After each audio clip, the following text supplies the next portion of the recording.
So, hindi naman siya nag-choppy. Check natin kung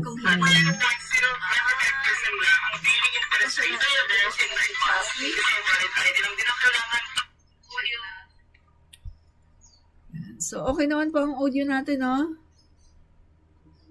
Okay naman siya. Okay. Okay. Okay naman ang audio natin. Okay naman ang audio natin. Okay. So, mag-ano lang po muna tayo. Share muna tayo, ha?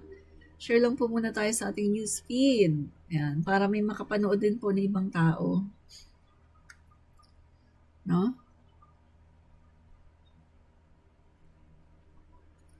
Yan, para... Ano yun? Ano yun? Ano yung pumutok? Parang may pumutok. Sandali guys.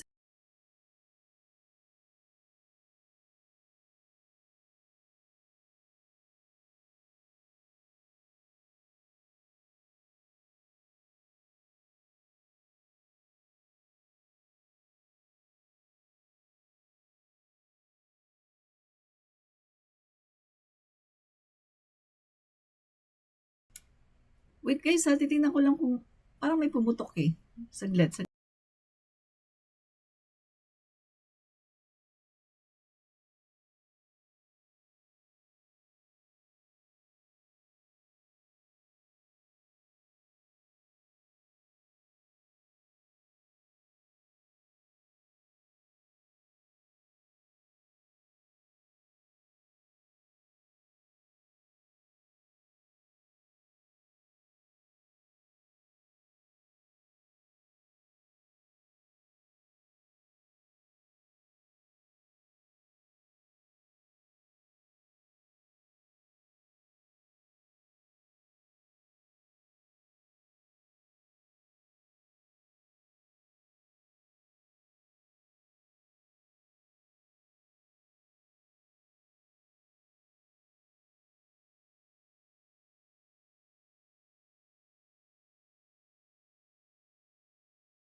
Parang may...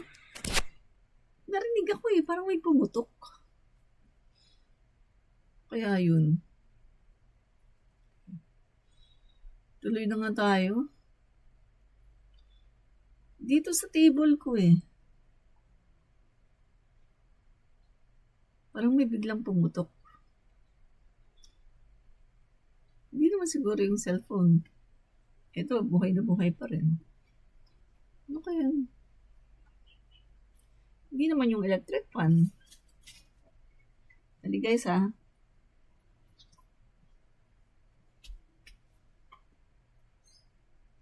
Pumutok niya.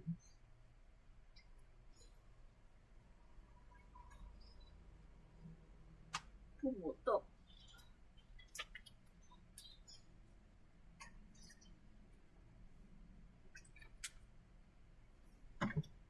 Ano kaya yun? Parang pumutok.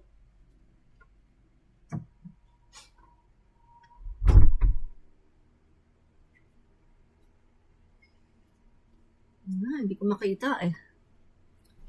Hindi ko makita kung ano yung parang pumutok. So, ano ba yun?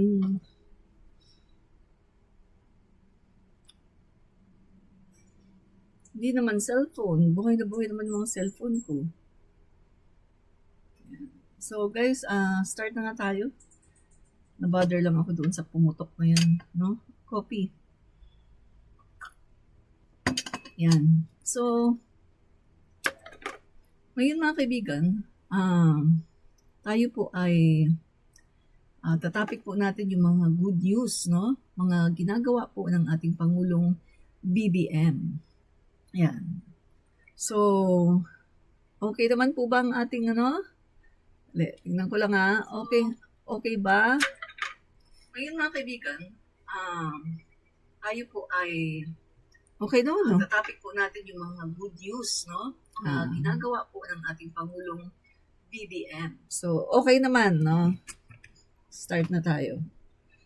Kasi hindi na ako nag-mic, mga guys, no? Hindi na ako gumamit ng mic. Kasi nga, minsan, kapag gumagamit ako ng mic, ay nagcha-choppy, no? So, siguro, hindi na lang ako gagamit ng mic. Siguro lalakasan ko na lang yung aking boses. Yan. Okay, yan. Okay, pinatay ko lang yung iba kong mga cellphone. Pinatay ko lang saglit yung wifi, no? Ito pa. Yan, okay. So, ito mga kaibigan, no? Panoorin po natin ngayon, ang ating pong mga topic ngayon ay tungkol sa good news, no, ng ating Pangulo. At syempre may iba pa rin tayong topic, pero ito po yung ating main topic, yung mga good news, mga kaibigan, ng administrasyong ito, no? Ang administrasyong ito, mga kaibigan, ay napakarami pong mga ginagawa sa gobyerno, sa iba-ibang mga sektor, inaayos yung mga iba-ibang sektor, katulad na lang ng Department of Agriculture, no? Andyan yung mga magsasaka, mga fishermen, at yung iba pang mga ahensya under sa Department of Agriculture. So, dito mga kaibigan, nagkaroon po ng tour and inspection of the General Santos Fish Port Complex and ugnayan with the Fisher Fox, no? Ditong July 4. So, ito lang po mga kaibigan.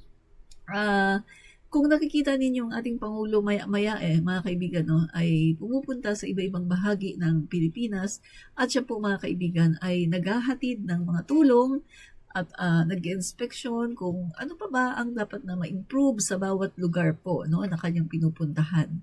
Hindi po katulad ng mga past na administration na ang Pangulo ay palagi lang sa Malacanang at palagi lang na dakdak ng dakdak sa talk to the people, kapag gabi na, dakdak ng dakdak, magyayabang, hanggang dun lang. Ang Pangulo po natin ngayon, mga kaibigan, ay iba.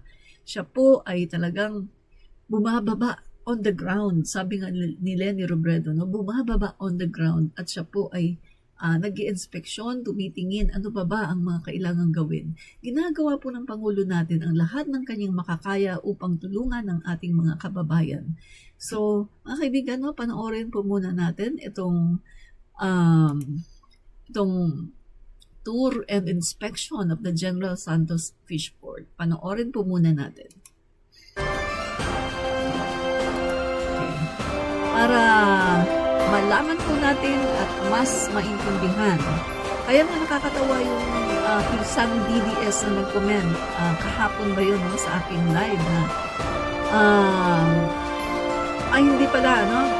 Tama, kahapon. Pero doon sa nagpunta ang Pangulo sa Nueva Ecija, at sabi niyo ang DDS na to, ngayon lang daw lumabas ang Pangulo dahil daw malapit na ang SONA. Kaya maraming nagtawa sa kanya at siya ay dinibang dahil sabi nung iba, taga saan ka ba? Saan lupalot ka ba nang galing? Bakit hindi mo yata alam ng Pangulo natin everyday ay may pinupuntahan na iba-ibang mga lugar at ang Pangulo natin doon siya ay talaga namang nag-e-inspection.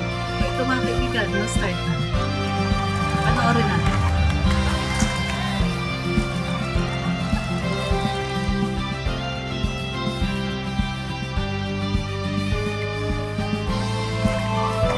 Yan. So, kasama po niya si DA Secretary Chu Laurel. Laurel Chu. Ikabaliktad yata yung pangalan niya. So, ayan po, naka-boots po sila ng white. Sa patuloy na pagtataguyod ng bagong Pilipinas na nakasentro sa pagkakapantay-pantay at malasakit, sinisiguro ng administrasyon na walang sektor ang maiiwanan sa kaunlaran. Kabilang na ang sektor ng pangisdaan na patuloy nating pinalalakas bilang haligi ng ating seguridad sa pagkain. Sa ilalim ng pamumuno ni Pangulong Ferdinand R. Marcos Jr., isinusulong ang inklusibong pag-unlad kung saan bawat mangingisda, bawat komunidad sa baybayin at bawat Pilipino ay may lugar sa pag-angat ng ekonomiya. Ngayon, nasasaksihan natin ang mga bunga ng mga makabagong infrastruktura at programa sa General Santos Fishport Complex, isang mahalagang aspeto sa paggamit ng mas maunlad at matatag na kinabukasan para sa sektor ng pangisdaan. Isang magandang araw Pilipinas mula rito sa General Santos City, handog ng Radio Television Malacanang kasama ang Philippine Fisheries Development Authority ng Department of Agriculture. Ito po ang live coverage ng pagbisita ni Pangulong Ferdinand R. Marcos Jr. dito sa General Santos Fishport Complex. Kasama ko po ngayong umaga si Sir Migo Pilarta, ang Officer in Charge ng Public Information Division ng PFDA. Magandang umaga, Sir Migo. Magandang umaga, Miss Gab. Alright. Kami po ay inyong napapanood sa Facebook pages and YouTube channel ng RTVM Presidential Communications Office at ng Philippine Fisheries Development Authority.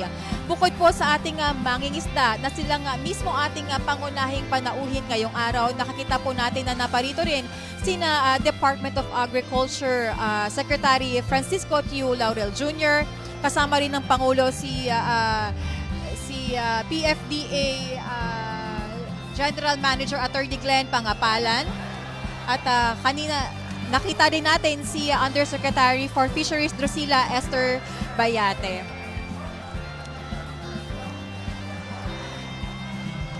Pagdating po ng Pangulo dito sa Fishport, unang-una napansin natin, Sir Migo, na nakasuot na siya ng protective boots, ano? Yes. Sir, para saan po itong boots na, sir? Bakit lahat po sila naka-boots ngayong, Oo. Ang pagsusuot ng white boots sa loob ng Fishport ay isang food safety and health protocol. So, para lang ma-ensure na yung mga binibentang isda dito sa Fishport ay ligtas Okay. mula sa kung Tama ano man. naman yan. Kung nakakita rin po ng mga kasama natin ngayon, pati tayo na nag-annotate ngayon, mga nakasuot din ng boots. Kasi part to, sir, no, ng biohazard protocol at Tama precautions na rin. So, dito po sa General Santos Fishport, sinisiguro natin na hindi lang quality yung mga isda, kundi hygienic din and malinis ang pag-handle ng paghangon ng isda dito. That's right, Miss Gab.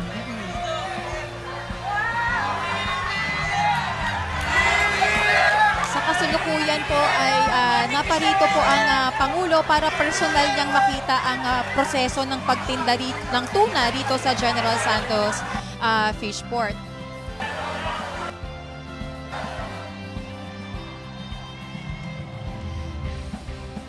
So Sir Migo, paano po ba ang process ng from what I understand, sir, no, tuna po ang main product.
Dito sa Fishport ng General Santos? Yes, tuna ang main product dito sa General Santos Fishport Complex. So, dito sa lugar na kinatatayuan natin ngayon, kasama ang presidente, ay tinatawag na Market Hall 1. Okay. So, may 4 na market halls. Itong market hall na to ay specifically for tuna lang siya. Kaya dito lahat ibinabagsak ang mga tuna na galing Okay. sa mga fishing vessels. Okay. So, eto po, sir, paano ba ang process ng pagtinda dito? So, paghango mismo galing sa malalaking fishing vessel ba ang malalaking fishing vessel, pwedeng municipal level na fishing vessel lang din. Ito ay i-unload dito sa may auction area. Kapag nagkaroon na ng bilihan doon sa auction area, dadalhin na dito sa nakikita natin ngayon na sorting table. Okay. Sinusort. Sinusort yan siya, Oo. sir. Tapos, dito sa sorting table, igagat siya. Ang tawag dito ay gutting, ang paglilinis ng isda. Okay. So ngayon, mamaya may kita siguro natin kung i-grade para makita ang quality ng tuna, I kung ito ba see. ay export quality or good for local consumption. Oo. Sir, curious ako, malaki ba talaga, ganyan ba talaga ang sizes ng tuna?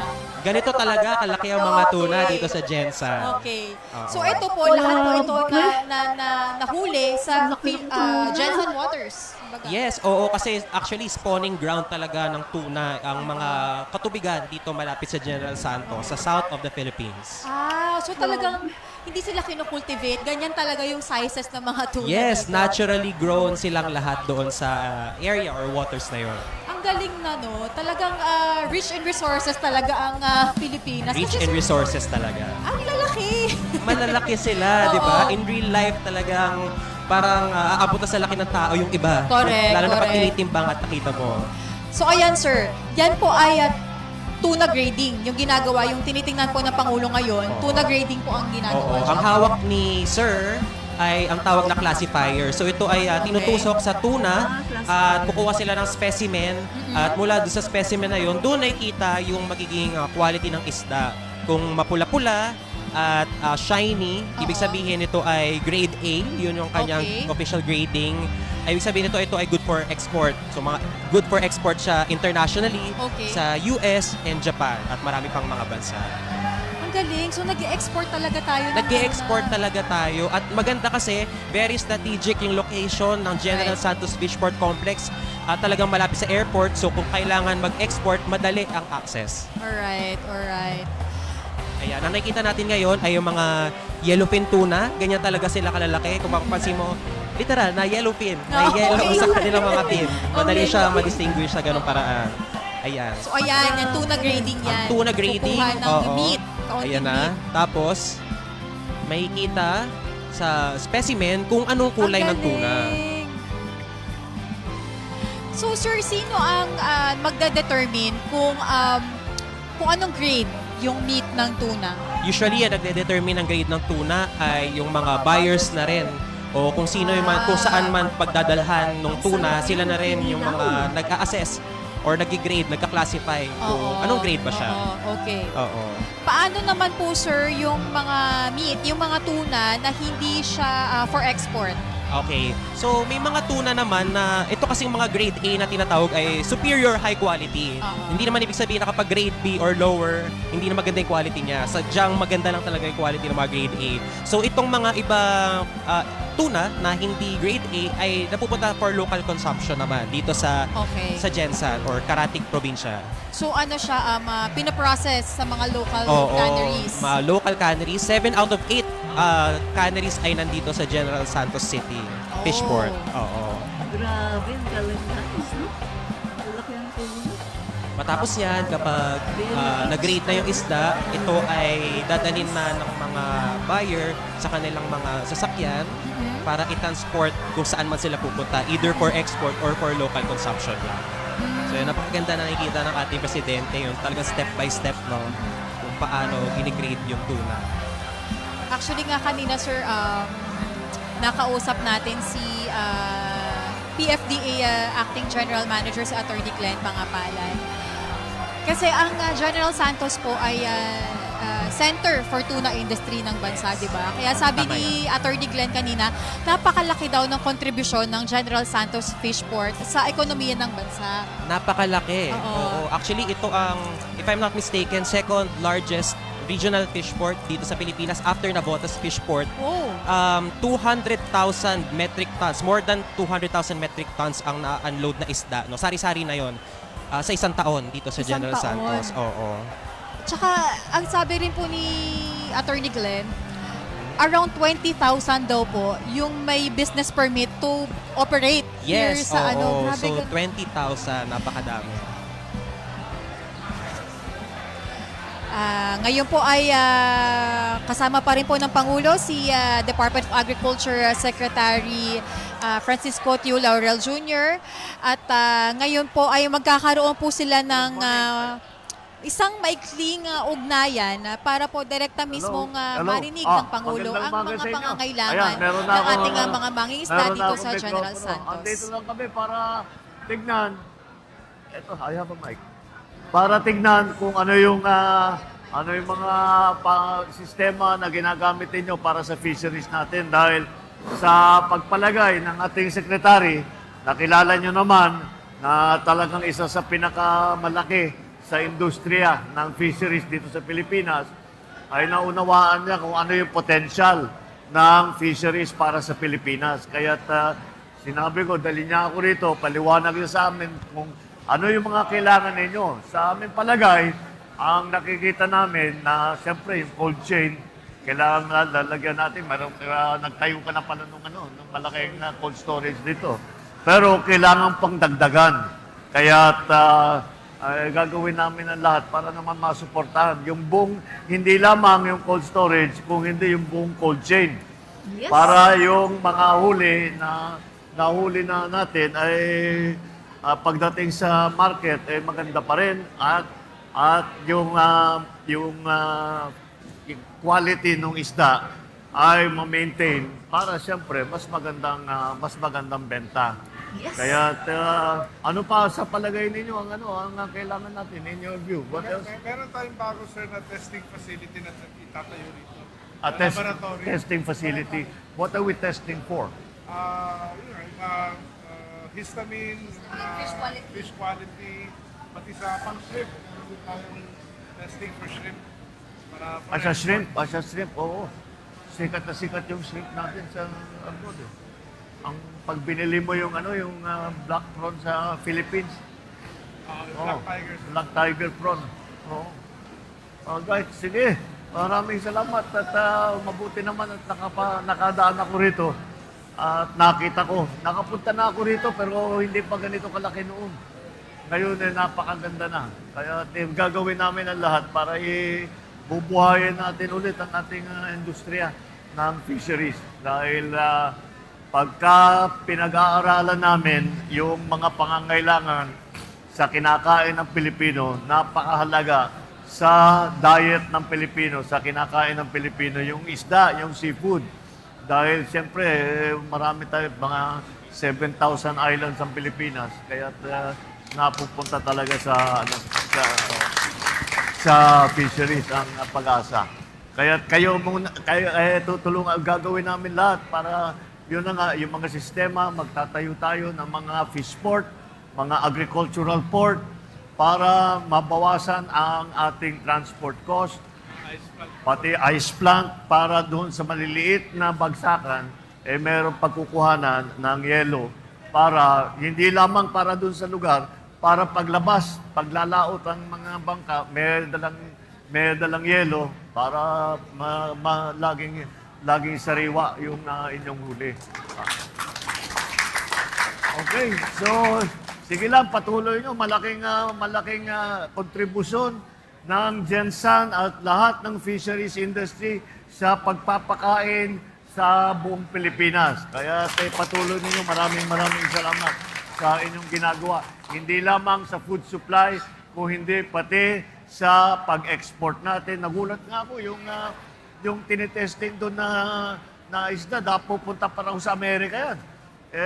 Nakakatuwa naman na ang Pilipinas nakakapag-export hanggang sa Amerika. Kaya ang laki rin ng kontribusyon sa ating ekonomiya nitong inyong industriya. Kaya kailangan ang pamahalaan ay nandyan. Kaya nakakatiyak naman kayo, kagaya ng aking nasabi, ang ating Secretary of Agriculture ay kasama ninyo sa industriya ninyo. Kaya gagawin na tuturuan tayo kung paano ang gagawin para matulungan kayong lahat. Alright. Maraming salamat. Magandang umaga sa inyo. Good morning. Good morning. Good morning. Good morning. Good morning. Ay, buena, Michael. Oy, pero papicture kami. Sino pa eh? Amin. So yan, nag-picture na sila. Yan, nag-picture na sila guys, no? Yan. Okay, nagpicture na. Okay. So, picture na sila guys, no? So, komentuhan natin yan, no? Bago tayo mapunta sa ibang topic, komentuhan po muna natin yan. So, yan mga kaibigan, no? Ngayon lang tayo nakakita ng isang pangulo na lahat talaga, no? Yung holistic ang kanyang approach sa kanyang pamumuno. Lahat ng sektor, kanyang tinitingnan, inaasikaso, bumababa sa mga iba-ibang mga probinsya, iba-ibang mga lugar sa Pilipinas para talaga tingnan, makita ng kanyang mga mata ano ba ang kulang, ano ba ang problema, ano ba ang kailangan ng mga taong ito. So yan po ang magandang pamumuno. Hindi po Kaya katulad naman po, ng mga kababayan, ibang inais mga ng naging Pangulo presidente, na magkaroon mga past ng ugnayan president, kasama ang ating na mga nandyan mangingisda lang po dito sila sa General sa Santos Malacanang. para diretso mismo Pero niyang hindi marinig po sa nila kanila alam at kung malaman ano ba pa talaga ang mga tunay na maitutulong ng nangyayari. pamahalaan sa kanila Naalala ko lang mga para kaibigan mapabuti yung ang sinasabi kanilang po kabuhayan ng at dating palakasin pa ang sektor sinasabi ng po ni pangingisda PBBM, dito sa no? Naalala ko lang ang sabi ni PBBM. Kasama pa rin po ng Pangulo Ang sabi si, po niya, Department of Agriculture bakit daw po Secretary siya Francisco Tiu Laurel personal Jr., na bumababa si, at personal na tinitingnan kung ano ba ang problema ng tao. Bakit niya ginagawa yan? Kasi mga kaibigan, ang sabi po ni PBBM, kapag hindi mo daw kasi ginawa yon, meron daw mga instances at maraming instances na maganda yung report. Nasabihin, okay, Mr. President, nagawa na namin to, Mr. President. Okay, ganito po, natulungan na namin yung mga tao, ganito po ang nangyari. Maganda ang report, no? Maganda, black and white. Ang ganda ng report. Pero, hindi naman pala totoo. Kung anong ganda ng report ng